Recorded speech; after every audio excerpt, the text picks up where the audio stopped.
Hello and welcome to another lecture of ECEN 215, Principles of Electrical Engineering. Today we're going to talk about steady-state AC signal analysis using the mesh current analysis method. So fundamentally, there is no difference in how we apply the mesh current method for AC circuit analysis than what we did with the DC circuit analysis.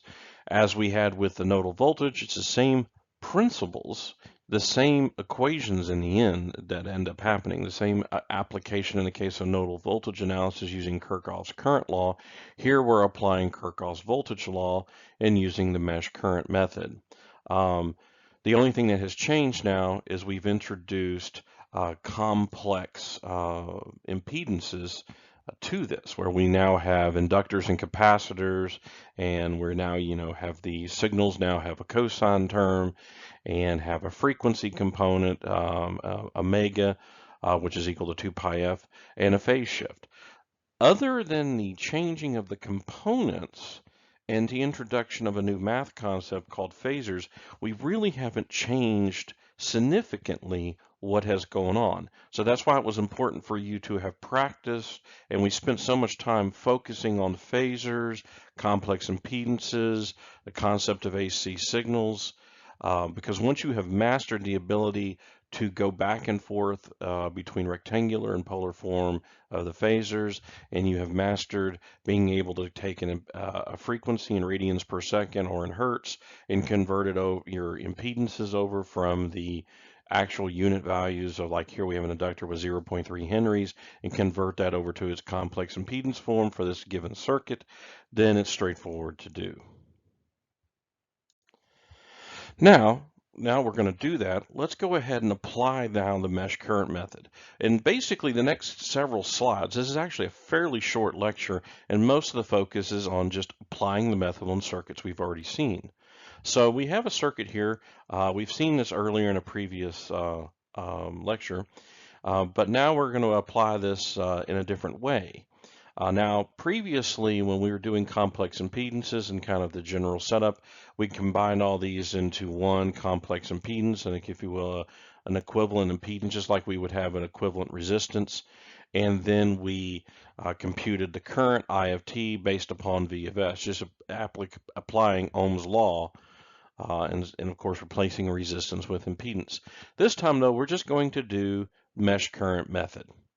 So mesh current method, if you remember, it's all about Kirchhoff's voltage law that says that the sum of all the voltage elements following through across a loop, a closed loop, should equal 0. So if we come and we start here at this resistor, we come in with current going into the 100 ohm resistor, this voltage drop here, plus this voltage drop across this inductor, plus the voltage drop across the capacitor. And now if you follow here, we're entering into the negative terminal of power supply, so we would add the negative of minus 100 cosine 500t plus 30. You lead with whatever this is. So all these have positive entry points if you follow the current arrow. We have defined what this is. I normally do clockwise current. Some students and some people like to do counterclockwise. It really doesn't matter. The key thing, though, is that the current or the arrow direction determines what's positive and what's negative. So here we're entering a resistor or an impedance. If you're entering it and you're following the arrow, that is the side that's the positive voltage drop. So we have a positive voltage drop here, positive voltage drop here, positive voltage drop across here, but we're entering the power supply on the negative terminal, so therefore it is a negative drop, so minus Vs. If the arrow was the other way around, you would be entering the positive and you would add. So that's an important thing to note, and historically is something that is missed quite often. So like I said, so we're going to start with this, and we're just simply going to be looking at these drops. So I'm just going to go ahead and illustrate that here. Like I said, we only have a handful of slides, so I'm going to take my time here. So we have here, we have the current going across here, and we're going to have a drop across this. We're going to have a drop across this. And we're going to have a drop across the capacitor again. I know some of this is really reviewing the mesh current method from the DC circuits and just if you're confused of how that method, go look at that lecture, review some of that homework. Fundamentally, if you have mastered this process with using resistors, then just using impedances should be perfectly fine. And of course, over here, we're entering the negative terminal, so we're going to have a negative and a positive, and again, the current is doing this. So you notice the current is flowing in the direction of the arrow. So let's go ahead and just move forward now. And so first thing we need to do with any AC circuit signal analysis method is to convert the impedances. So we have taken the radians per second, which was 500. So I'm just going to go ahead and note that up here just so that you're aware that this was 500 radians per second. That's what was given to us at the beginning. And now we're going to convert all our components into their complex impedance form. Again, for review of that, go look at the complex impedance slides where it's J omega L for the inductors and minus J 1 over omega C for the capacitors. And of course, the resistor is the resistance. There is no frequency component. So here we have let me go ahead and switch to laser pointer here. So we have our resistor here, straight up 100 ohms. We had 0.3 Henry, so 0.3 times 500 gives us J150. And then minus J1 over 40 microfarads times 500 radians per second gives us 50. So we end up with minus J50 ohms. And our power supply was 100 cosine 500T plus 30 degrees. The omega is implied, so therefore it's just 100 volts with a phase angle of 30 degrees. So now we have completely recrafted our equations here, our impedances. So now we can actually begin writing our values. So first, we need to just write the loop current equation. Since this is just one loop, it's really easy. There's only one loop to write. So we start with a VR.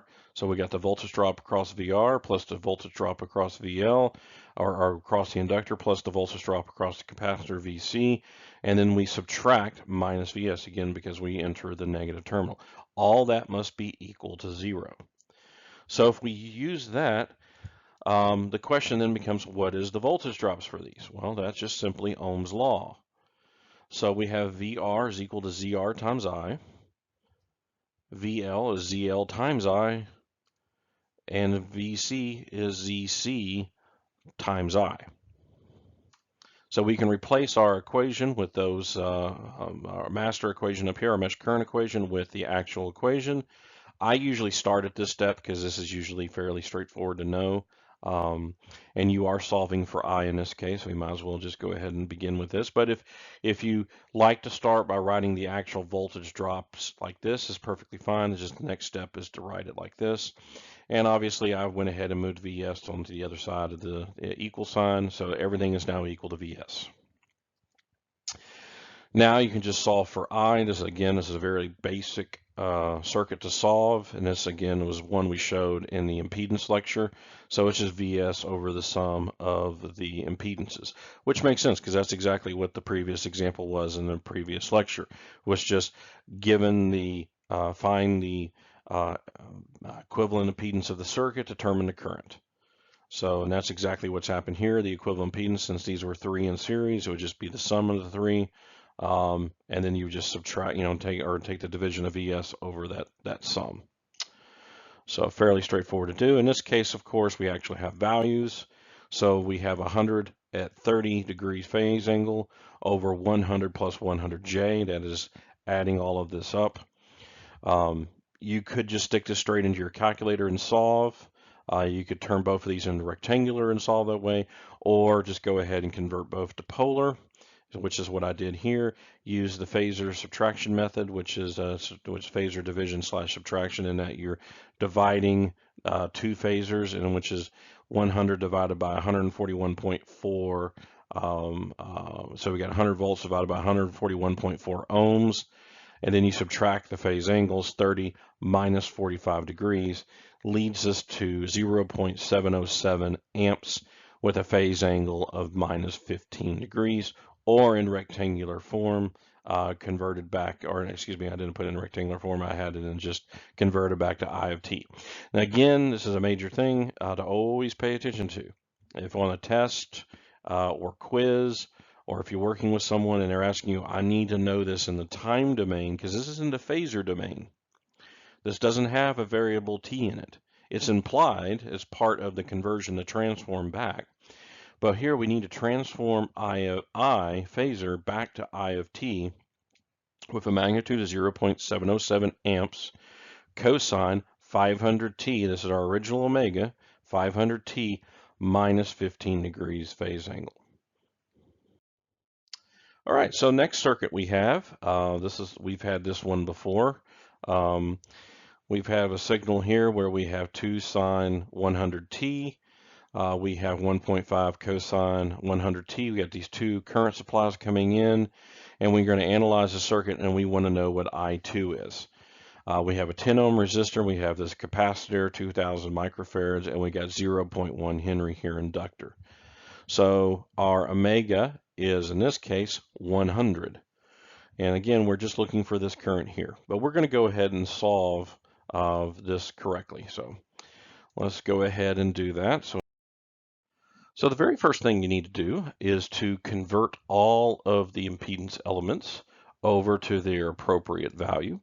So let me go ahead and show that. So we had 100 radians per second was our frequency.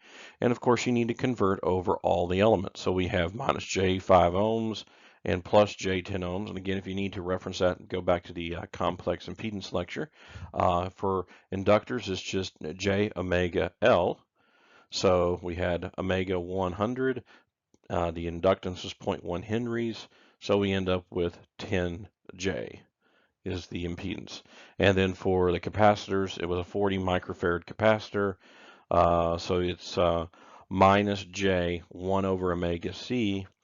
So omega being, again, 100 times 40 microfarads. So that's 40 times 10 to the minus 6 farads. Do the reciprocal of that, and you end up with 5. And that's how you get these two values. Some students have found it useful to just go ahead and replace all of the elemental drawings of the components with rectangles, just so that you're no longer thinking capacitors, inductors, and you're just thinking impedance. I'm okay doing it with the actual values, but that's up to you. There's no harm, no foul in doing that. And of course, the power supplies were moved over into their phasor polar form, 2 amps at minus 90 degrees and 1.5 amps at 0 degrees. So first step of writing the equations is to write the loop currents. So there are 3 loops. So let's go ahead and write those down. We got loop 1, loop 2, loop 3, I1, I2, I3. We're being specifically asked for I2, which just so happens to be equal to I2. So if we solve and get I2, then we just need to get the time domain form of I2, and we will have solved this particular problem. So let's go ahead and start with our very first equation, which is I1. We know what I1 is. Now, I want to stop here for a moment and just briefly point out the fact that this sometimes confuses students. I have noted on several times, I've actually put this on test several times. If you are given a current supply as part of a branch in a loop, that current supply is the answer to the loop, as in this case. Same thing's true if you're doing nodal voltage analysis and you're given a voltage supply and the node is, say, V1. Say we had a power supply, it was 2 volts at minus 90 degrees instead of 2 amps. If this was plus or minus voltage, then V1 is equal to that. So same thing applies. That confuses you because you can't use the typical writing out the equation form because you don't know what the voltage drop is, because you don't know what I1, I2 is in your head. You're going, I can't write an equation for I1 because the voltage drop is I1 minus I2 times 10 ohm. Well, you do know the loop I1. It's given for you right here, because this is the current we're interested in, which is this branch current. And it just so happens I1 is going in the direction of the power supply. So I1 flat out is 2 and minus 90 amps. Now for the second one, we can write the equation as well. So we've got here we have the drop across this resistor, we have the drop across this capacitor, and we have the drop across the inductor, and then we got a wire. So it's 3 elements. So let's go ahead and write that. I2 is ZR, I2 minus I1. We have ZC times I2, that's the only current going through the capacitor, and then I2 minus I3 times ZL. All that added together must be equal to 0. And then I3, correspondingly similar to loop current 1, is known. It's just going in the opposite direction. The current is going this direction. It's going clockwise or counterclockwise, and all of our directions are going clockwise. Now again, I selected the direction of the current in my analysis. I could have easily gone the other way and made them all counterclockwise. It doesn't matter. Just make sure you keep up with that. So simply put, we'll just go ahead and put I3 is minus 1.5 amps with a 0-degree phase shift.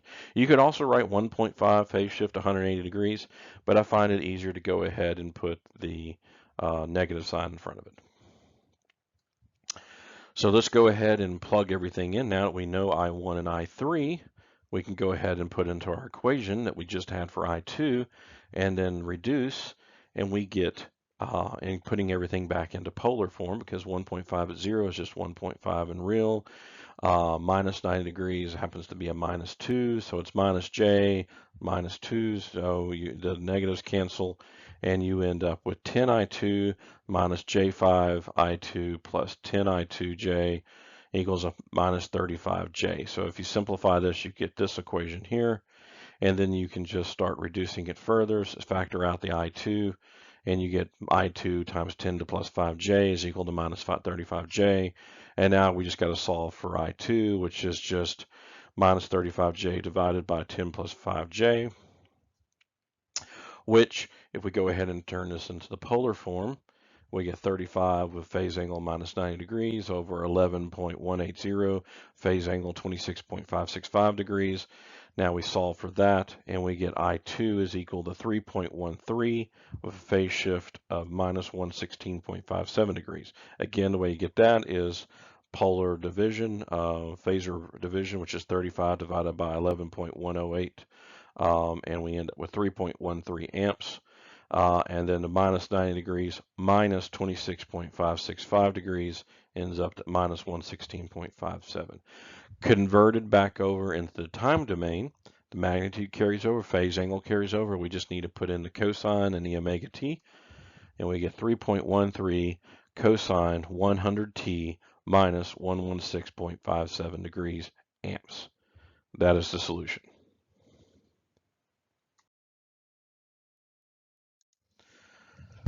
Alrighty, so one last problem that I want to go through. Again, it's the same process over and over again. So like I said, this is kind of a short lecture and a number of slides, because in the end, it's the same method over and over again. And again, this is the same method we had with DC circuit analysis. So there's nothing that is really new that's being presented here. The only thing we're doing is merging what was new, which is complex impedances, with the concept of using the mesh current analysis that we had already learned and done in DC circuit analysis. So that's the key difference, is complex impedances and phasors meet this method. So we're putting the two together. So some students probably will recognize this problem in a form. I used this problem on a recent test. Of course, the components were all resistors before. And of course, now I've made a resistor, an inductor, and one of the other resistors I turned into a capacitor and changed the power supplies. Now, one of the things that I did is we're just going ahead and set omega as 100 radians per second.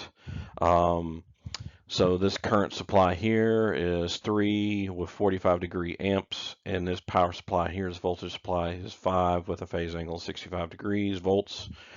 And the question is just solve for all the loop currents. So same as before, you're going to start doing this problem. Is you're going to first solve for all the loop currents. I think the test, and we could of course say we could do that, is solve for IS. That's what the test was asking for, which required you to solve for all the loop currents. So I always, like I said, I always do clockwise. I'm going to call this I1, this is I2, and this is I3. So that's what we're being solved for. If we were being asked to solve for IS, just for completeness purposes, IS is this current going from um, going this direction here. Now that is not I1. That was another thing that was very confusing to some people, is you think that this is, oh, this is I1. No, this is the net current of I1 minus I3. So that's very important to realize that IS being asked here is that. But this specific problem, I just wanted us to solve for the 3 loop currents. So let's, so again, we have our loop currents I1, I2, and I3. And we have our component values that you would immediately turn into impedances. For instance, the inductor is J10 ohms, and the capacitor is minus 2J. Again, you would have to get those complex impedance equations. For inductors, J omega L, and for the capacitor, it's 1 over omega Cj minus J. So, and of course, in this equation, we have omega equal 100 radians per second. So we have our values, everything is set. So now we can start writing our loop equations. So let's go ahead and do that for loop 1. So for loop 1, we got the 10 ohm resistor, we've got the 0.1 Henry inductor, which is again is 10J, and we have the 3 ohm resistor. So we have the voltage drops across that must all equal 0. So loop 1 is 10I1 plus 10J I1 minus I3. And again, we get that because that's the net current that's flowing through the inductor. So we got the loop 1 and we have got the loop 3. And so it's the net current going through there. And then we have, again, the 3 ohm resistor over here where we've got loop 1 and then it's being balanced with the net value of the loop 2 current going through it. And so that's how we get the voltage drops across the different elements. So 10I1 plus J10I1 minus I3 plus 3I1 minus I2 must be equal to 0. We can go ahead and put this in a form that we're going to set up for a matrix solution. So get everything in terms of I1, I2, and I3, add up all the coefficients, and we end up with 13 plus 10ji1 minus 3i2 minus j10i3, all must equal 0. Now we do loop 2. Here we've got the capacitor, we've got a 3 ohm resistor, and a voltage source. That is 5 volts at 65 degrees. So again, we have our loop equation, but this time we're going this direction. We're focusing on I2 as the leading current, but it is balanced by I1 through the 3 ohm resistor here. So that's why we have 3I2 minus I1. We have the current going through the 5,000 microfarad capacitor with its impedance being minus 2J. We end up with minus 2J times I2. And then we're going into the positive terminal of the power supply. So we end up adding 5 plus 5 volts at 65 degrees of phase angle. All that must equal 0. Again, kind of reducing everything and go ahead and turning it into the rectangular form so that we can add up and work with like components.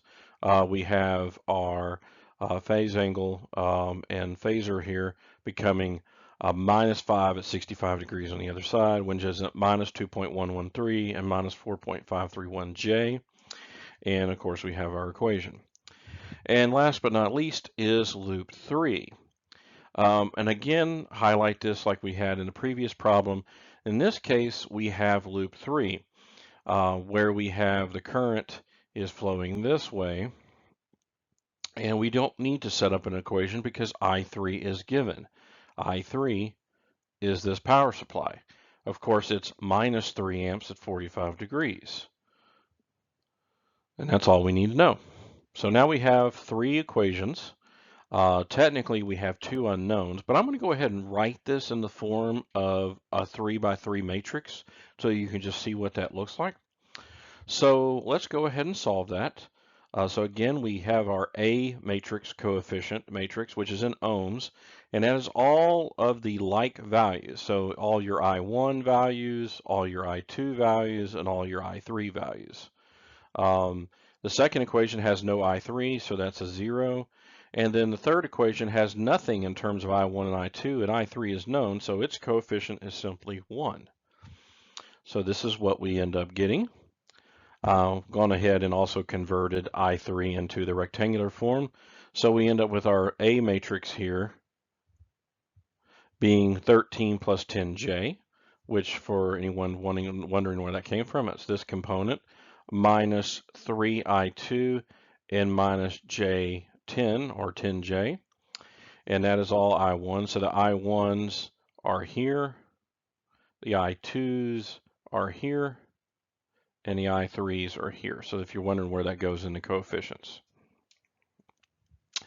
And then we have, for the second equation, we have minus 3 I1, 3 minus 2J, and then of course there is no I3, so it's automatically 0.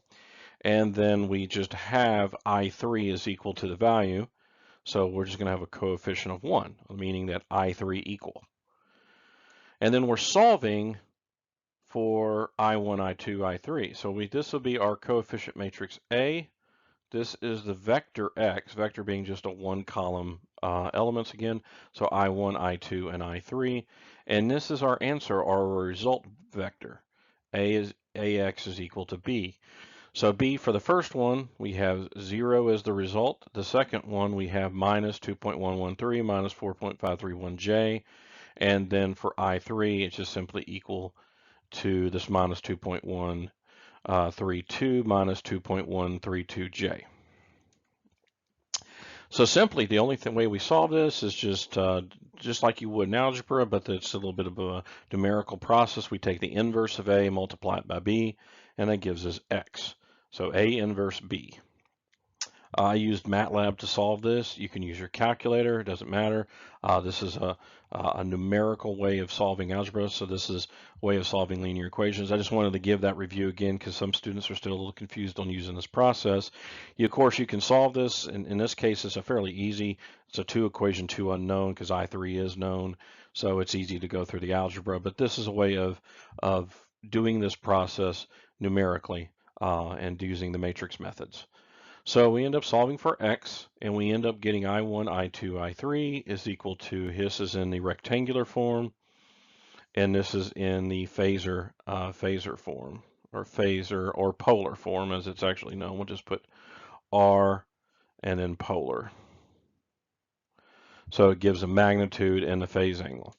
Now, another common thing that I've gotten a few emails on here and there from students is if you're computing something and you're not getting the answer you expected, make sure that your angles are either in degrees or radians.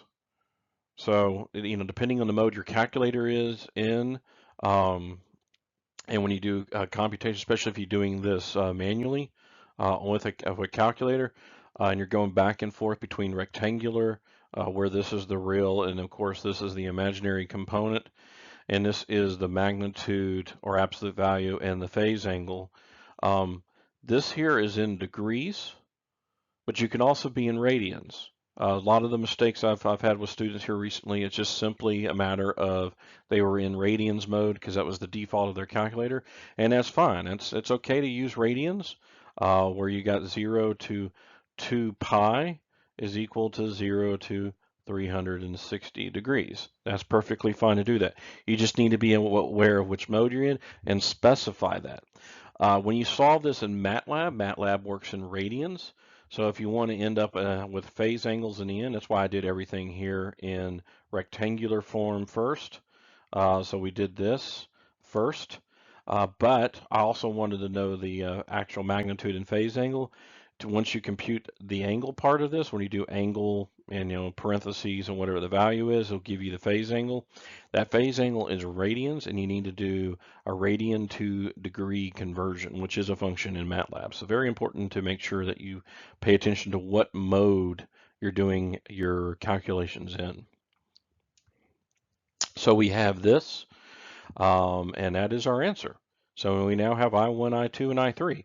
Obviously, if we were wanting to solve again for IS, if that was the problem, then you would just solve I1 minus I3, which is very much like the test problem that some of the students that seeing this slide would have recognized. Of course, they're being resistors. So again, this lecture just summarized. It's a very short slide deck, but it's just very, I guess, lengthy explanation for these handful of slides of going through these problems. I wanted to show things step by step. Again, it is not an overly complicated process. Once you have mastered setting up these equations here, the only thing that's even complicated, quite honestly, is making sure that you do the complex impedance calculations and then keeping up with all of the complex math. Once you can get everything in terms of A here, based upon these equations, it actually goes fairly quickly. If you find yourself making a mistake, it is likely, again, to do with the fact that we've got that radians degrees that you really do have to pay attention to. So in summary, the primary summary of today's lecture was we're doing mesh current analysis on steady state AC signals. And the key difference between this and the method we've learned previously with DC circuit analysis is the introduction of using phasors and complex impedances. So very similar to what we also did with the nodal voltage analysis. So both methods are valid. They both end to the same result. The key things is making sure that you keep all the loop directions all going in the same way. Else you really have to pay attention to how you set up the equations. I've had students mix loop currents where they had clockwise and counterclockwise. Mathematically, it will work, but you really do have to pay attention to which direction the arrow is going. So I find it always best to pick one direction and that be the direction. That way your analysis is straightforward.